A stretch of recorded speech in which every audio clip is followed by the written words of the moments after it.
and welcome to the NewsX Sunday Guardian Roundtable. Well, we just had a very successful G20. We've seen, as someone would say, the kickoff for the 24 election campaign with the Prime Minister looming larger than life over the proceedings, over all the hoardings and everywhere really.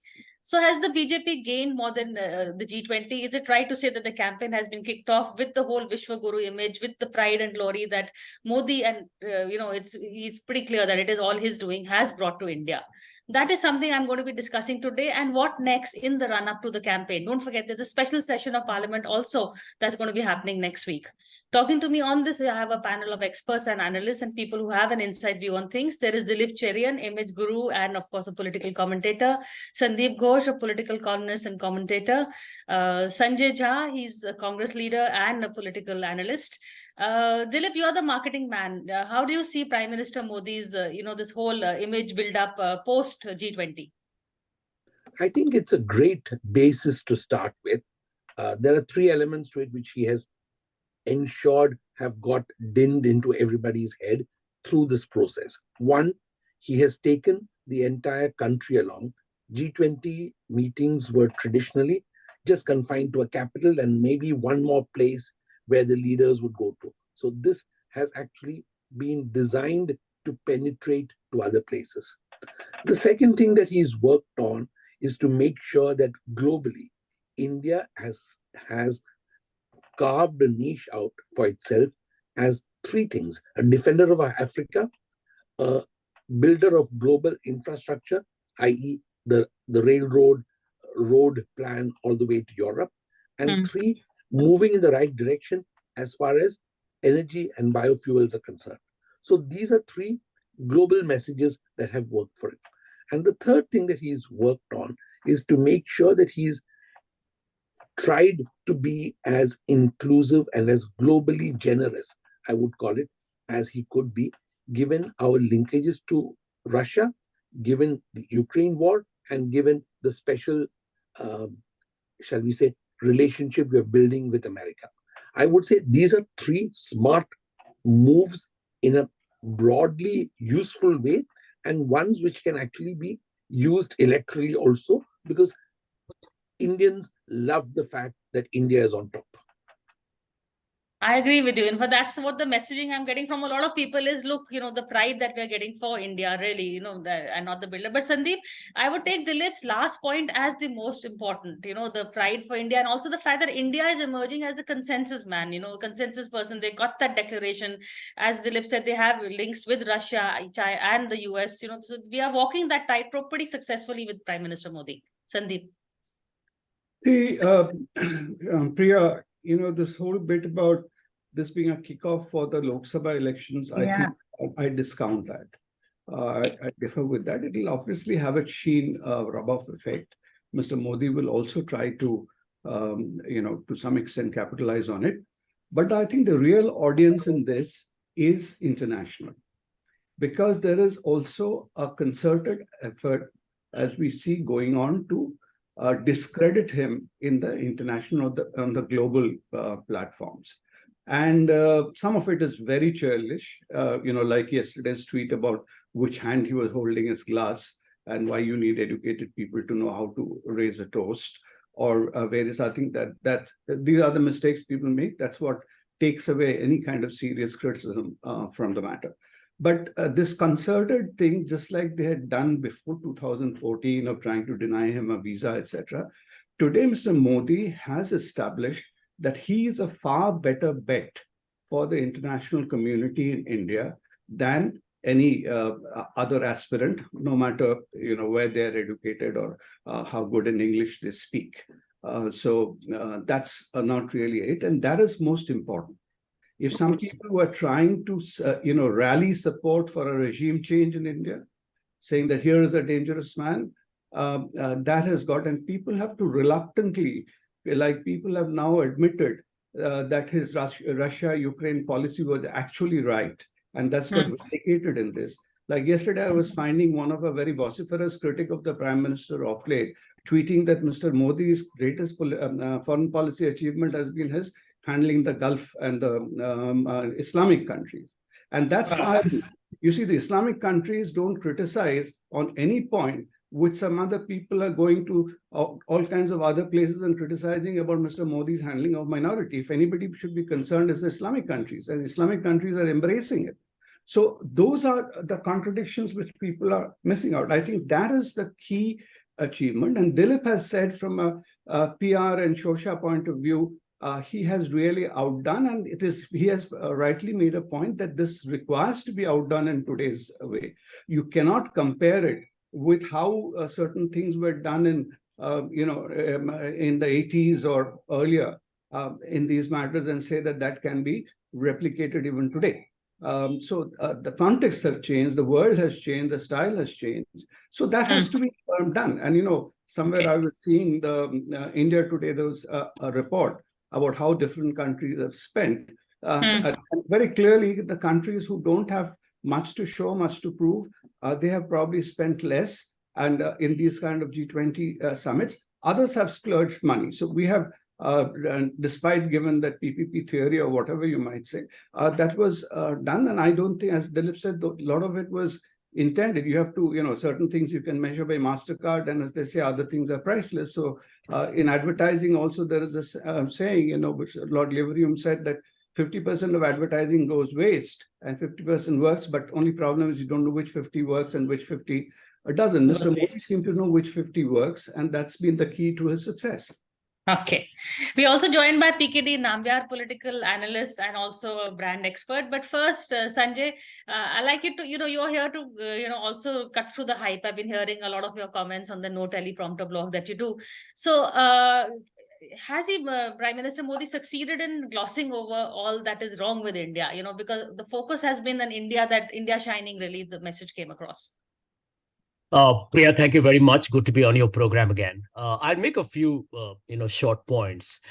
First, because it's fresh in my memory now that Sandeep has spoken, a quick rejoinder to that. He talked about how Mr. Modi, despite his image of being very anti-minority, particularly anti-Muslim in India, gets a lot of approval ratings from the Middle Eastern countries. I think he forgets that not long ago, when the very shall we say, unfortunate Nupur Sharma episode blew on India's face, it was a diplomatic embarrassment of epic proportions, with all the countries led by Saudi Arabia talking about putting an embargo on the kind of equations they will have with the country. So let's not get carried away here. I think the sensitivities are known. I want to make one point extremely clear here, that, we are all mature people, and our politicians know it. When you have a summit, a G20 or any of these kinds, or maybe BRICS, people don't come there to run each other down. Joe Biden is aware that Mr. Modi was part of the Ab Ki Baar Trump Sarkar campaign, right? And he's also aware of what the US State Department feels about religious freedom in India. But when you look at eyeball to eyeball with your host country, I mean, you indulge in the normal process and protocol of keeping it pleasant. That's the way it is. You look at the job at hand, and you don't really, pontificate on the other serious issues that probably will affect a bilateral equation. Point number two, for Mr. Modi, foreign policy has always been about playing to the vote bank in India, because it gives him an opportunity to get mass mainstream media attention. And that's the BJP's playbook at all times, and particularly Modi, because, he loves to play on his image. Now, what is the truth? The truth is that India was supposed to become a G20 host next year. And we all know that it was a swap deal with Brazil, which has given India an opportunity to showcase itself and basically allow Mr. Modi and the government to spend taxpayers' money to promote the BJP with a lotus symbol and put Mr. Modi's face all over the country. I mean, it's time we bit the bullet on these conversations, Priya. See, end of day, I think this was rather brazen. We'll see how it plays out, right? But I definitely feel that, given the fact that Narendra Modi, when the Galwan Valley, the horrific, kind of violent exchange happened between Chinese and Indian soldiers, what did Mr. Modi say? No, China never entered India. He gave away a massive brownie points and, publicity points to the Chinese, all because Mr. Modi's image of being the muscular machismo, the 56 ki chhati leader had to be protected.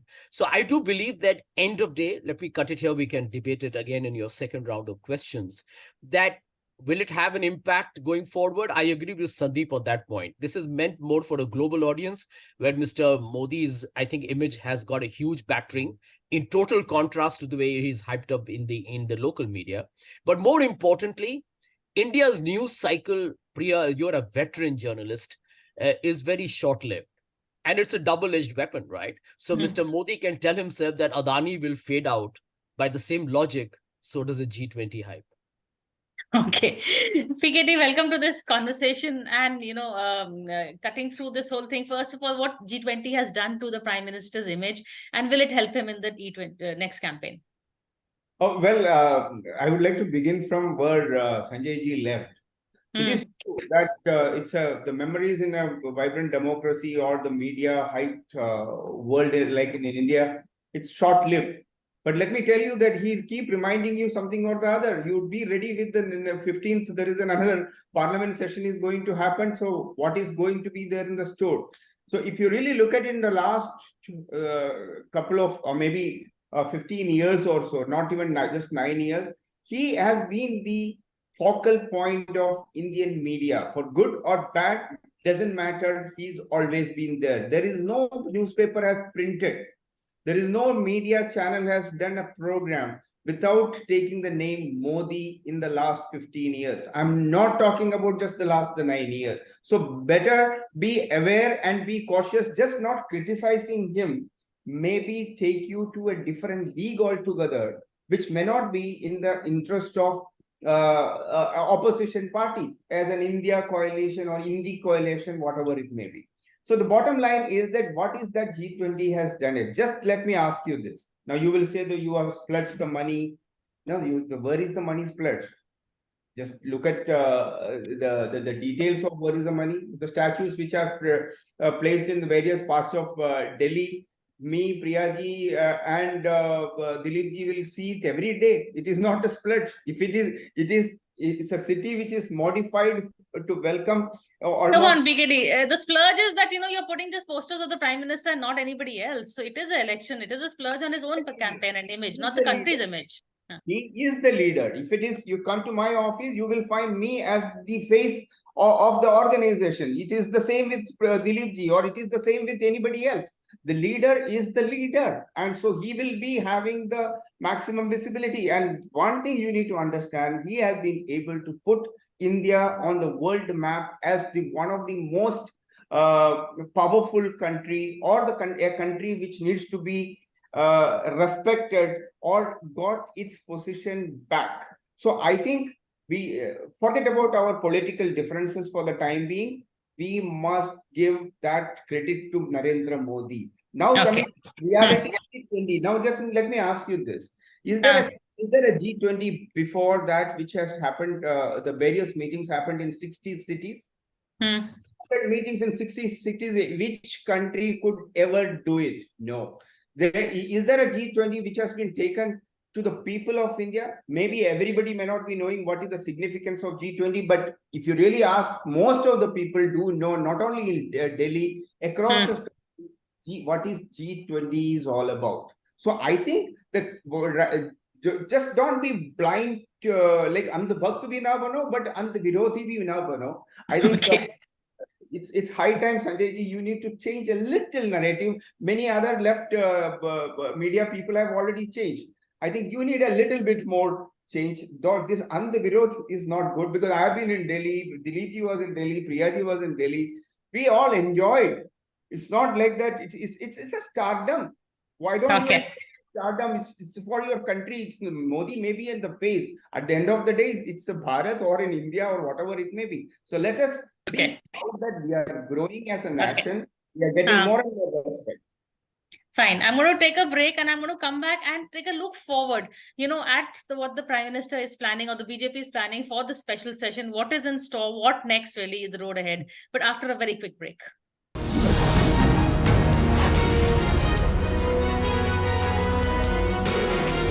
Hello and welcome back to the NewsX Sunday Garden Roundtable. We are taking a look at, we took a look at the Prime Minister's image during G20, but now, Dilip, what next? There is that mysterious special session that has also been called.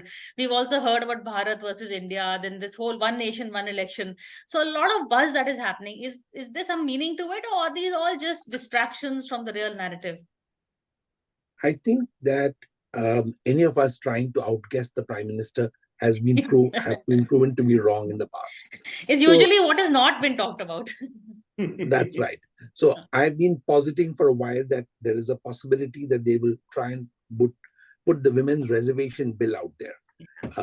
It has enormous political clout and has enormous political appeal, and there's no reason why that a significant move like that will put the framework back in domestic issues away from the globe. As PKD said, there is no chance that Mr. Modi will not use this session to also do what we call in school, Sandeep will know about this, just revision work on G20. So he will make sure that those points are put out there. The number 3, I think that there will be at least 2 out-of-the-box thoughts that the Prime Minister is working on, which are important politically. And to my mind, this will be the real kickoff for elections 24. Okay, actually, and I agree with Dilip that there will be some good news. I think, I don't know whether Dilip said that, but I feel there will be some, he cannot do another shock and awe kind of a statement. It's too close to a whole lot of elections for him to come up with something, majorly this thing that would shock the entire nation. So maybe there is some good news in store, whatever it is, whether it's a women reservation bill, elections in Kashmir, all kinds of speculations, Sandeep, that are happening. But what is it that can't wait till November? Because there is a session happening in November anyway, Sandeep. Yeah, I'm told, I'm not a constitutional expert or parliamentary expert, but I'm told technically he is not bound if this is done to have a session in November. Session in November can get postponed because there is a minimum lag, and that can tick the box in terms of the session. That's what I've heard so far. But I'll take a minute, Priya, to respond to one point, which is being repeatedly made, that this was automatic turn of India to become G20, or even if it was a swap, etc. You see, this happens very often in life, but it doesn't. It really matters what do you do within in that turn. Like alumnus of Dilip and my school, who is my closest friend from nursery to chartered accountant, he's going to become now in 3 years' time the president of Lions International worldwide, which is a huge post where they're given the status of 22 countries head of state. Now, what I tell this friend of mine, AP, is that AP, 3 years down, when you become the president, which is automatically you'll become, what will be remembered is that 1 year, what is the change that you do? That somebody or the other becomes a president every year. So what Mr. Modi has managed to do in this G20, nobody expected this declaration to come out, including some, very eminent journalists. He, in fact, wrote an anticipatory piece that what will mean that if the declaration is not doesn't happen. But if you have made that happen, that is what makes a difference. Dilip may be made the head of the PR society one day, or you may be head of Editors Guild. What will matter is what you're going to do during your tenure, not that whether you got elected in rote and it's an old boys club in which you everybody takes turns. What do you do? That is the important point. Now, this parliament session, as I said, all these theories have been floated, but it's, I think, pointless doing. But what I admire, or I really, get amused to some extent, how Mr. Modi keeps people guessing and introduces this little things on which the whole world goes on a tizzy, just like this Bharat thing. What he has managed to do, he may bring the Bharat thing on in Parliament, but before that, he has managed to get different people to react positively or negatively. And if he wants to play on that, he can play very easily. See, these people were opposed to calling Bharat, and they want to stick to India, or this is a change. So everything, whether it's the one nation, one election, everywhere is provoking and getting people to respond, so that will give him talking points, irrespective in Parliament when he goes out to campaign. So handling the narrative, Sanjay, that's something the Congress really needs to learn from the BJP, especially Prime Minister Modi, is, he's managing the narrative. You just had your India meeting, you're still having another one. But the focus and the headlines is on Bharat, India, UCC, etc., etc. That's really where the big gap is, isn't it? Priya, you have to congratulate the BJP for making the new normal such that we have lowered our expectations from our politicians. I'll give you two examples. Here, Sandeep Ghosh is almost like, thrilled as hell that, Mr. Modi has got this ability to keep everyone guessing. I think it's an insult in our democracy that you're calling parliamentarians for a special session and they're not aware of what it's going to be. It insults the 60% or 58%, whatever the number is. Sandeep got into a rather petty squabble with me on that on Twitter. It doesn't matter whether Sandeep is 55 or 62. So, Mr. The Rahul truth Gandhi is, also, just a minute, just a minute. But Just this a is minute. a 60% narrative which Just a minute. Congress is playing. Just a Rahul minute. Gandhi plays that even in France. Yeah. Says, I represent 60%. Where does he represent 60% of the country? Yeah. Whatever. So 55%, right? So let's Not make even it 40. 55. If it gives He you got joy. 19% votes. He is representing at best 19%. He cannot project himself as a voice of 60% people. And that's a very clever narrative which Congress is trying to play. Okay, Sanjay. I think Sandeep's a little upset with me, but let me carry on. The simple point I wish to make is, the simple point I wish to make is, it is a mockery of Indian democracy. And I hope your viewers will hear this carefully. It's a mockery of democracy when a prime minister of a country or the government calls for a special session and keeps half the parliament in the dark. I mean, I'm talking about, now you'll squabble about whether a half is X or Y. I'm saying 50 because maybe that is a number that will gladden one of the panelists' hearts here. I think now what are we doing? We are celebrating this as a huge Chanakya Niti of Mr. Modi. I think it's a joke. It's a joke. How can you do that to the opposition parties? And we don't want another demonetization surprise, do we?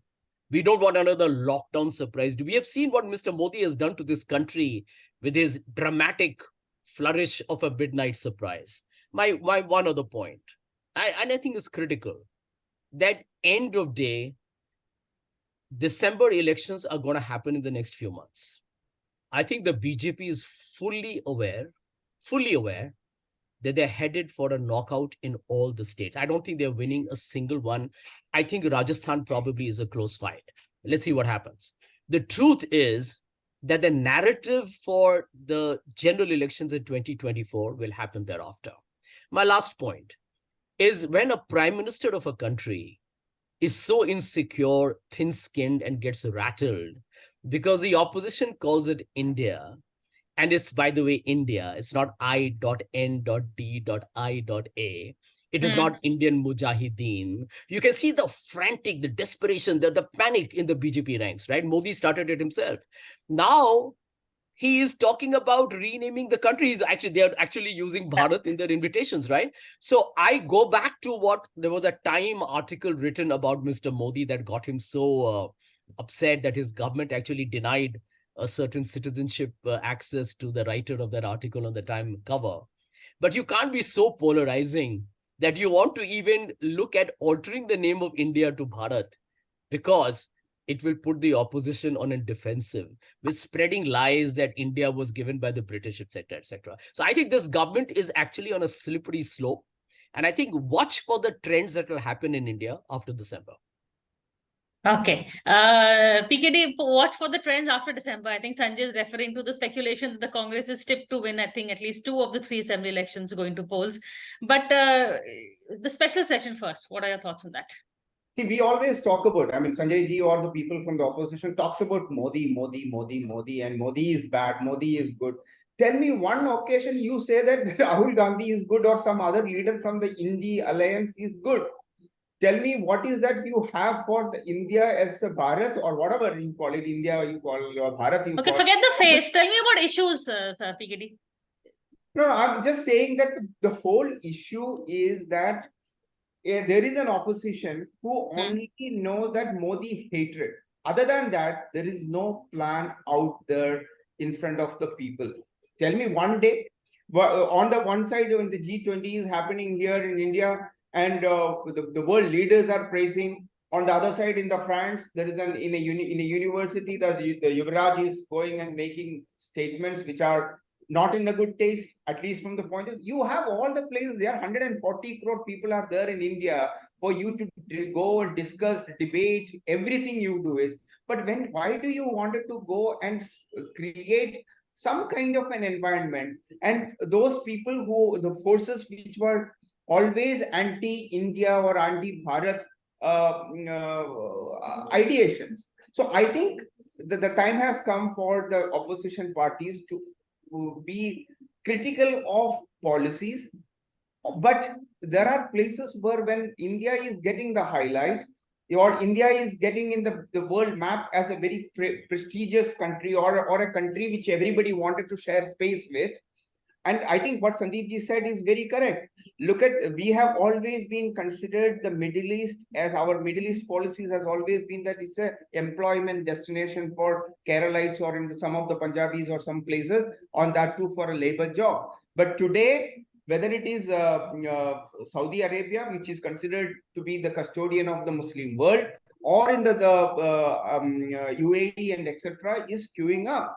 In fact, I run a big business in Qatar, and wherein you will be surprised, there is a huge difference in the last 6-7 years, the way they respect us. They would like to. Generally, the Qataris, or these sheikhs, they generally don't invite you at their home, or even if they call you, they don't let you get into their drawing room. That's the custom.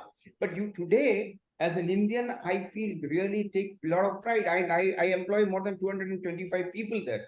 So I just imagine that I get that kind of a respect from the people.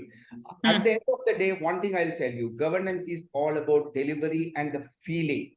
And Dilipji will agree, because we are all the students of marketing in a way. So we know that unless and until you don't feel the delivery, you are feeling you're getting 2,000 rupees, or you're getting anaj, or you are getting a kit, or whatever it may be, and you are seeing that the roads are getting built, you are seeing the airports are getting built, you are seeing that there is a huge change on the ground. Performance is going to be as much of an issue as personality, you're trying to say. The word Antyodaya has always been the mantra of BJP and RSS, and today Antyodaya is coming as a reality. Everybody may not be enjoying it, but then I think to a large... So I won't go into specific schemes, because then we need a whole new show. But basically the point that is being made is personalities are important, but so is performance.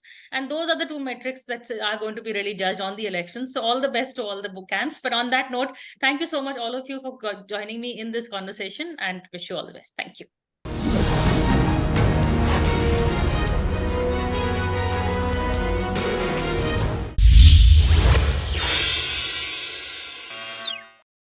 For more such videos, subscribe to the NewsX YouTube channel, hit the bell icon.